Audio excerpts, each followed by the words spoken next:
Did the Treasury benches answer everything thrown at them? In my opinion, not everything. They gave the answers with regards to Operation Sindoor, with regards to Operation Madiv that happened on that very day and the day prior to that. The Home Minister spoke extensively and in detail about it. But I think some aspects the government avoided. It was almost like a test match where the government, while batting, decided to leave some good deliveries and play at the easy ones that they got. I'll tell you what, even somebody like Chidambaram ji, I have a lot of respect for him. Yeah. Served our country well. But one day before Parliament, what was the need of giving that interview? You don't know where they've come from. Why are you giving Pakistan a clean sheet? It hurts Rahul Gandhi, it hurts the Congress. You already have a government that is saying you're pro-Pakistan. Then you give an interview like this. Don't do it. You don't have to do it. You can keep quiet.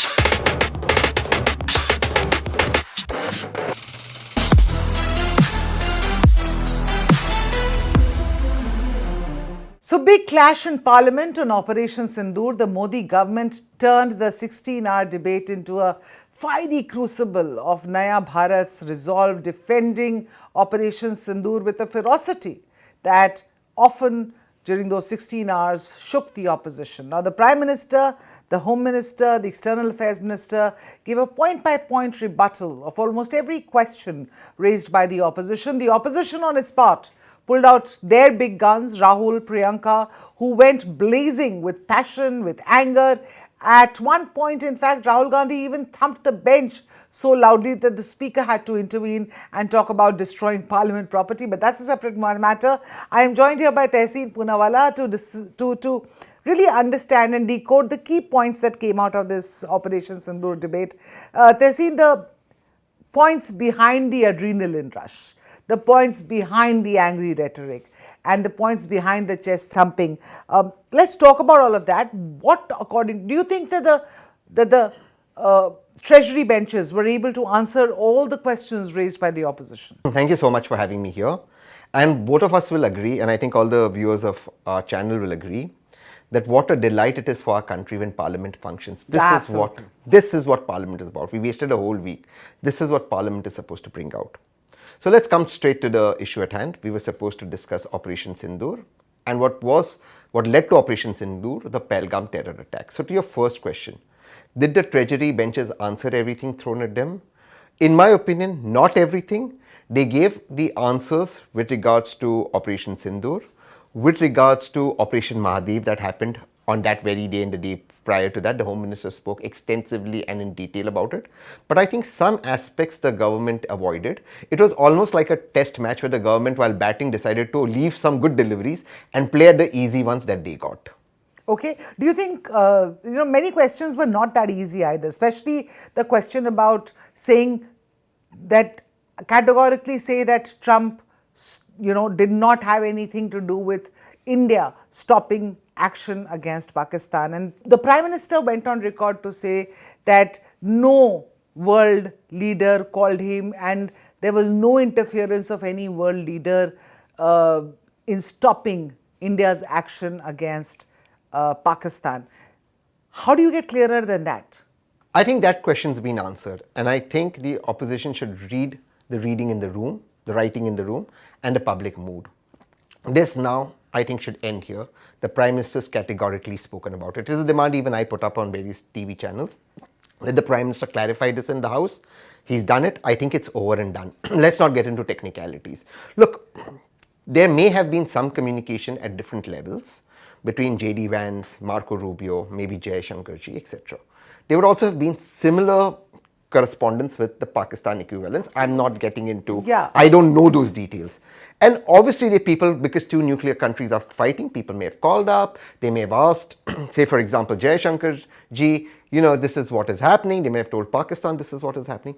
But the fact is, I don't think that any country brokered a deal of trade. I do think they may have said stop fighting, and I do believe firmly DGMO Pakistan did call up DGMO India and ask for a ceasefire, and I think that should end there. So what will it take to convince Rahul Gandhi? Frankly, you are a Congress supporter, but I would still ask you this question, because even after the Prime Minister saying what he did, Rahul Gandhi, while coming out of the Parliament late last evening, he said, no, but that question is not answered. He should say that Trump is lying, but get real. this is realpolitik. This is geopolitics. You can't, a world leader standing inside his parliament cannot say another world leader is lying.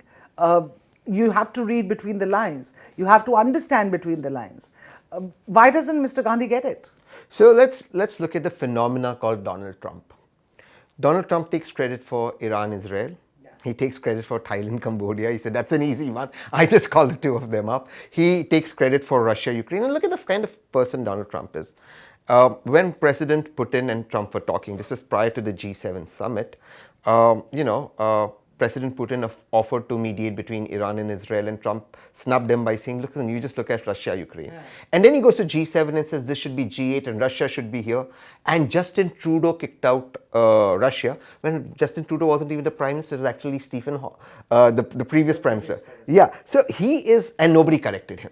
That's just the nature of how Donald Trump is. He's turned around diplomacy. The fact of the matter is, no prime minister, however powerful or popular, can accept third-party mediation between India and Pakistan. That's period. But that is one aspect to it. I think where the government hasn't answered, and I'll tell you where the government, I thought, could have been better. Repeatedly, we've had intelligence failures, whether it is Pahalgam, before that we had Pulwama, before that we had Pathankot. What is happening? Why do we have these intelligence failures? For example, what was the raw desk doing when Asim Munir made that hate speech? What was the raw desk doing when the entire area satellite images were being downloaded? And we knew that obviously after Asim Munir's hate speech, there would be some sort of an attack targeting Hindus. Because remember, the TRF, before from Lashkar-e-Taiba when branded TRF, did try to target Hindus even previously in the bus in the Vaishno Devi Yatra, and the bus fell down, so 4 or 5 Hindus died. Actually, the idea was to create that sensation then. So we knew that these targets were there. So what was your raw desk doing? I think these repeated intelligence failures, the government has moved away and has escaped asking, and the opposition should have pinned them more on the intelligence failure. Something Srimati Priyanka Gandhi Vadra really got the government on the mat on, and they ran away from answering that. Yeah, but Priyanka Gandhi Vadra, when you talk about what she said, and this whole point about you targeting Hindus, she kept saying they were Indians, not Hindus. You know, that back and forth, you know, it was unmissable. It was quite emphatic. She was very good with her speech. And the government has, the treasury bench is not one, not two. Even Prime Minister Modi, when he got up, he said, you're playing into the hands of Pakistanis, because these are the speeches of Mr. Rahul Gandhi, or for that matter, various, your Dipinder Huda, saying McDonald's bahar kar do, don't have McDonald's in India if Trump is not listening to us, or for that matter, things like that. This is an entire drama. That is, Operation Sindoor was a drama played out for the media. Now, these kind of statements, not by Rahul and Priyanka, I admit, but there are other people within the Congress who are making these kind of statements in the House, which really, leave a very bad taste. And as you pointed out, they're not reading the room. They do have no connection. This is not what Indians are concerned about, or for that matter, even something that Rahul Gandhi, said, that, up 5 jets were, brought down. Nobody wants to know how many jets were brought down, frankly, right now. There was an interest at one point in time. But the fact that none of our pilots were injured or captured, or we didn't lose any lives. If it's a war situation, jets will go down, right? So let's dehyphenate the two. I did think Rahul Gandhi and Priyanka Gandhi spoke very well. But if you see the other 3 Congress speakers in the Lok Sabha, they were all kids of former chief ministers, rich, pampered kids. And therefore, they didn't bring in the gravitas that they should have brought in, because the Congress party should bring in gravitas. Look, you can agree, disagree with the Congress party. It's Mahatma Gandhi's party, it's Nehru's party, it's Vallabhbhai Patel's party, it's Maulana Azad's party. It's a party that always brought in gravitas into the House, be it the Constituent Assembly prior to, our Constitution coming to form, the Parliament, and even recently, the Congress has always had brilliant speakers who would speak with passion, articulation, and win the country over with their arting. When you make statements such as, why did the planes not go close to it? It sounds like you're immature and juvenile. Or why didn't, or you call it a tamasha, or you say, if Donald is not listening, shut down McDonald's. Look, the Congress party must bring gravitas to debate. That's the party I vote for. I vote for Nehru's party. I vote for Indira Gandhi's party. I vote speakers like V.N. Gadgil. Even Ghulam Nabi Azad, I don't agree with everything he did, but look at him when he would speak in parliament, in either house. You had stature, men of stature. Don't be boys, don't be kids. Be men of valor, of style. Speak in parliament with authority. I mean, you say, why is the plane going closer? The idea was not to cross the LOC. And yet we hit Noor Khan. We should be proud of this, not mock it. You see, then you become a mockery, you become a meme. We don't have to be a meme party. We have to be a party of independence, the party that got India independence, the party that negotiated with the British, the empire where the sun wouldn't set. So you've got to be that party. Coming to the other issues that you raised, I think the other part where the government escaped, and I thought that the opposition did try to bring them below the thumb, but the government escaped. As the Honorable Prime Minister, Defence Minister and Home Minister said, Operation Sindoor is paused, it's not over. My question then, as a responsible face of the opposition is, I agree Operation Sindoor is paused. Why the hell are you playing cricket with Pakistan? You'll play cricket with Pakistan, and it's not that the Asian Cricket Board or this cricket tournament, this ICC tournament, is of some significant value. The reason this tournament is played is because the other Asian cricket boards, that is Nepal, Sri Lanka, Bangladesh, Afghanistan and Pakistan, get revenue. BCCI doesn't get significant revenue. Now, I'm not against the other boards except Pakistan getting revenue. But if we are going to play Pakistan and you tell us Operation Sindoor is paused, then I don't think that goes hand in hand. These are the same Pakistanis, and I'm sorry for being so assertive, but they were Shahid Afridi now removing rallies. Yeah. Not one of them has condemned Asim Muni's hate speech. Terrorists got into my Pahalgam and killed my Indians based on religion, asking them to recite the kalma and opening their pants. And Shahid Afridi, who will be present there, was removing bike rallies. How can you play? Blood and cricket cannot mix. If blood and water cannot mix, blood and cricket cannot mix. And I want a policy on that. You can't one day be playing cricket with Pakistan and one day you cannot. Didn't the US boycott the entire Eastern Bloc when the Olympics happened? Didn't Russia boycott US? Didn't we all boycott South Africa? So I'm not saying it's possible for India to do that in the Olympics. I'm practical. I'm not saying it's possible to do it in every sport. I totally get that. But in cricket, in the Asian tournament, where the money is coming because of us, why do we have to play Pakistan? I don't get it. So the opposition benches did try to bring this up. The response of the government, you were not satisfied with that? What is the response? Even now, government is talking to sources. Why can't the Honorable Home Minister be as assertive as he was at Operation Madiv, which I think is fantastic? Why does he have to say, why does the government have to release things behind sources? Either you're pregnant or you're not pregnant. You can't be half pregnant. Either we have a relationship with Pakistan or we have no relationship with Pakistan. You can't be having a fling with Pakistan. We're not friends with benefits with Pakistan. I'm sorry. It's not even the kind of friends you want to have benefits with Pakistan. Right. So let's just call it off. It's toxic. It is actually toxic, and I hope the Gen Z is getting the lingo very well. No, I get you. I get you. You are I Gen agree. Z. I am not Gen Z, but thank you for saying that. I'll take that with a pinch of salt, but I'll take it. But having said that, I do get you. Why have cricket when blood is flowing? If blood and water don't mix, then cricket and blood also do not mix. But having said that, let me just come to the next point. Moving on. You spoke about Pakistan. You spoke about playing cricket with them. I'm talking about playing their narrative war. And that is what the government has accused the opposition of doing.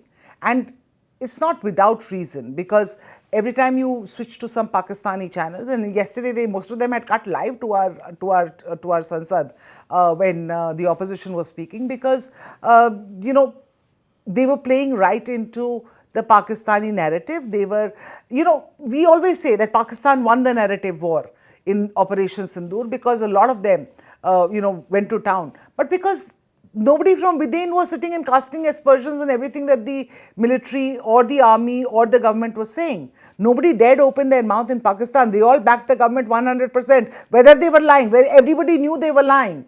But nobody spoke out. Our democracy, beautiful democracy, sure, but there is something called national interest. Yeah, but why does this government watch Pakistan news channels? No, I'm not about the government. Their government is the only one watching. Twitter's flooded with it already, so it's not about the government. No, I'm just asking a point. I think, I've said this earlier, the opposition could have brought so much more into the debate if these kids would have worked hard. They had an opportunity in parliament. They didn't even research. For example, every time a question on the intelligence failure was asked, the government hid behind the past failures. How many of them, for example, the Honorable Home Minister said that Sonia ji cried during the Butt line encounter. Did anyone in Congress know that actually Mrs. Gandhi wrote a letter to the widow of the slain officer who had carried out the encounter saying that his sacrifice will not go in vain? He was given the highest award. The President of India, then Pratibha Patil, the Prime Minister, wrote a letter. The Chief Minister of Delhi, then Sheila Dikshit ji, went for the funeral. Does anyone even know that? Do they know that in 2611, when Tukaram Omble ji, bless him, long live Tukaram Omble ji, caught Ajmal Kasab alive, we made sure a case was made before the world? So the opposition also can't counter the government narrative, but the government can't keep on hiding behind what Nehru ji did, Indira ji did, Rajiv ji did, Manmohan Singh ji did. That was a different era. In fact, I was shocked with the opposition lack of response. The government kept saying Sharmal Sheikh agreement. It wasn't an agreement, it was a declaration. And what was it in Balochistan? It would say they have some information on Balochistan. The Congress itself didn't know how to defend its leaders. So there the government's going to take a pot shot at the Congress. But let me ask the government, how long are you going to hide behind the past? Now 11 years you are in government. You're running Jammu and Kashmir. You're repeatedly having failures. The questions have to be answered by you. The answer to the questions can't be Congress did this, Rajiv ji did this, Nehru ji did this. The question is, what are you doing and how do you ensure future such incidents don't take place? That is the important thing to ask. And fair point. Have that from the government side, demand that from the government, but also demand the opposition to prepare better for such debates. Talk about present things, because it was even the opposition which was going back into history and recounting Ajmal Kasab and all those things, which is all right. That is what they will talk about because they are not in power. But the government, but as you pointed out, better preparedness probably is the way to go. What is your one piece of advice to the Congress party? We've heard your advice for the government. What's your one piece of advice to the Congress party's high command? I'm not even talking about the small leaders that you're talking about. You called the Nepo leaders. No, pampered kids. But see, I'll tell you what, even somebody like Chidambaram ji, I have a lot of respect for him. Yeah. Served our country well. But one day before Parliament, what was the need of giving that interview? You don't know where they've come from. Why are you giving Pakistan a clean sheet? It hurts Rahul Gandhi, it hurts the Congress. You already have a government that is saying a pro-Pakistan. Then you give an interview like this. Don't do it. You don't have to do it. You can keep quiet if you don't know the facts. And I'm not in favor of these big leaders making such statements and continuously making these blunders. I think it was a blunder, that interview. But let me say something else. I also felt, and let me give one appreciation for the government, because your audience will say I'm too pro-opposition. I thought Amit Shah ji on Operation Madiv gave out all details. It's fantastic. Yeah, he gave out all details. He gave out everything. First of all, Operation Madiv was not a Hindu name or behind a Hindu deity. It's just that that hill is called Madiv Hill. Therefore, the operation there was Madiv. For the first time in the history of the Indian Parliament, I checked records, but there'll be more historians who'll see our interview and they can please correct me. Intelligence has never been credited. The Home Minister credited the intelligence for the input that they were there. He spoke how on the 23rd night, we ensured that the terrorists could not leave India and go back to Pakistan. Then the ballistic reports, the videos, the CCTV footages, how intelligence worked, how we covered them up. So I think he gave a blow-by-blow account of how these Pakistani people had come into India, how these were the same people who carried out Pahalgam, and how finally they've been sent to the 72 hoods that they wanted to go to. And I think at that point now to say that why did this operation happen now, why not earlier? I just think that the army, the CRPF and the Jammu and Kashmir police did a phenomenal job. And the fact was, I would have loved it if these people would have been sent to the 72 hoods a little earlier. I would have loved it even better if they were caught alive so we could have like Kasab was. But the fact is we have enough evidence, as the Home Minister put in Parliament on record, to nail Pakistan. And that is why today we got a major success. UNSC in its Security Council resolution has mentioned TRF. Now this follows what US did, that it mentioned TRF as a front for Lashkar-e-Taiba. So we've got success here. And once we've got this success, we've got this evidence. So let's not pull down our own successes. Yes, because these successes, look, it's not like social media, right? That you can say anything. These ballistics, so as the Home Minister explained, with the firing that took place at Pahalgam, etc., the bullets from there were kept at the Chandigarh lab, at the FSCL lab. These weapons that were recovered from these people were sent there. The bullets were fired in the night. They were sent by special flight, and the bullets were matched. The firing was matched. There's the international parameters. These were the same weapons used. This matches their description as the witnesses had given the Intelligence Bureau and the Jammu and Kashmir Police, as well as the CCTV footage we got from around Pahalgam. Remember, we had a lot of footages, including people getting it on their mobile, right? So we had on the mobile, etc. So those match that. Then we had those chocolates and wrappers. Now last night I did a Twitter space, X space, where somebody said, "Oh, why would they why would they get chocolates from Pakistan and come?" Now, people don't understand this, that when you go in an operation like this, you know that you'll have to hide in a jungle. So you will have be there for a long time. Time. Where will you get your next meal, you don't know. So you bring this for your sugar spike. Yeah. You wear boots because in that you fill water. Now, obviously, these people are trained to survive in a jungle. They've been trained by the Pakistan Special Forces. Therefore, the Pakistan state is involved in this. These are things that we should not argue about, in my opinion. And as a responsible face of the opposition, I want to support my government on this and question it on where it wants to be questioned. Let's not go down this route. That is my advice to them. Just a quick question on Mr. Chidambaram's interview and his questions, raising question marks on where these terrorists came from. There was a closed door briefing. It's not that the opposition is not aware of the facts. Then why are you making these kind of statements? What is it? Is it just political posturing? Is it, or what? I mean, I'm sure Mr. Chidambaram would be aware if he was part of these briefings, because there were some closed door briefings on Operation Sindoor for the opposition. So why? I don't speak for Mr. Chidambaram. I don't know what he thinks. I also don't know whether he was a part of this briefing or no, but he was the former Home Minister of the country. I'm sure if he picks up the phone and speaks to the NSA or anybody of importance, a state DGP or those who are involved, or the IEB chief or the deputy chief of IEB or etc., I'm sure they'll at least, and he continues as a member of parliament, they'll answer his call and they will come and brief him. He's a senior, seasoned politician. Nobody's going to tell him no. In my opinion, let me look at this purely politically. When Mr. Chidambaram or people like this give these interviews, or Mani Shankar Iyer speaks whenever an election happens, the fact that you make the face that you made shows that it irritates people and it harms the Congress party. Now, I'm a voter of the Congress party. I've never hidden this. I want the Congress party to win an election. I don't want the Congress party to lose. I want this gentleman sitting here in opposition to be sitting in treasury. That's my aim. That's why I spend my money, go and vote for him. You are harming them. Don't do it. If you don't have substance to speak, it's all right. You don't have to speak. But don't harm a political party by doing this and then say that the BJP is attacking you. The BJP is a political party. It will do it. That's what they do. These guys are specialists in doing that. The two gentlemen on my left are specialists in doing that, the Prime Minister and the Home Minister.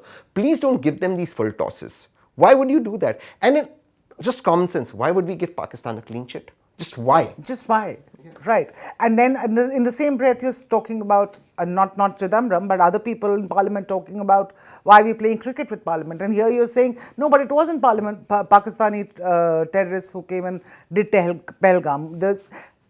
It's just a lot of convoluted messaging. You don't really know what's coming out. Everybody's saying pretty much whatever they fancy. Can I say this politically? Forget the morality of it. The morality is terrible. But let me say the political part of it. The Congress gets about 18 to 20% vote. The BJP gets about 35 to 38% vote. So for the Congress to form government, you need an additional 12-13% vote. And the BJP will come down 3-4%. So then the Congress can form a government. Where are you going to get that 12-13% vote? That's the fence-sitters who at some point voted Congress are now voting BJP for various factors. They're not your core Hindutva voters. They may be voting BJP either for Prime Minister Modi, maybe for economics, for whatever reason that they're voting. But they're fence-sitters. They're ready to go with Congress, BJP, who's offering them vote. You got to get those fence-sitters. If you do this to those fence-sitters, they will go with the BJP. Don't do that. You're a political party to win an election. So read what the room wants. The room knows it's Pakistan. Does anyone anywhere in this building have any doubt Pakistan did Pahalgam? And now TRF, we all know the US has said we have why would you? And TRF took responsibility on day 4 one. Days. Yeah, for 4 days. For 4 days. I mean, they were showing off about it. Exactly. And for your viewers to know, this is not the first attack TRF did. Like we spoke, they've done several other attacks. Jaish-e-Mohammed also changed its names, and they put these so-called secular names, not Islamic names like Jaish-e-Mohammed, Lashkar-e-Taiba, only so that they can get away with these attacks. Therefore, it was even more difficult to establish the link to Lashkar-e-Taiba and Jaish-e-Mohammed. And do you think the United States of America or the UNSC, which by the way is chaired right now by Pakistan, of which India is not a member, has referred to a TRF? Exactly. So obviously we are giving out the evidence to the world, as the Home Minister openly gave in Parliament. And as Mr. Tharoor went to the US, I mean, I think it's a big diplomatic win for him also, that he went to the US, he interacted there as part of the delegation, and soon after that, TRF was declared a terror state in the US. Yes, Dr. Tharoor and Milind Deora particularly. I have to talk about Milind Deora and Dr. Tharoor. So of course it was Dr. Tharoor, his chemistry with Marco Rubio and the rest of them, his connections at the UN. But Milind Deora's personal connections with J.D. Vance's family. You also know that they went and met J.D. Vance. And J.D. Vance's personal chemistry with Prime Minister Modi. You've heard Usha Vance speaking about how Prime Minister Modi was the grandfather figure to the kids, how the kids took to Prime Minister Modi.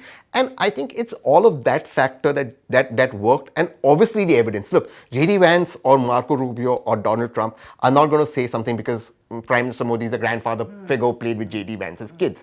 They're going to listen, they're going to evaluate the evidence scientifically. And that evidence has been given about TRF. Now, you want to corner these two gentlemen thing, ask them on intelligence failure, ask them on cricket, ask them how future attacks won't take place, ask them. And again, this is a question I found that we could not really raise. Two very important questions we missed, though Rahul Gandhi spoke well about those two questions. Number one is, we're not going to fight Pakistan alone. We're now fighting a multi-front battle.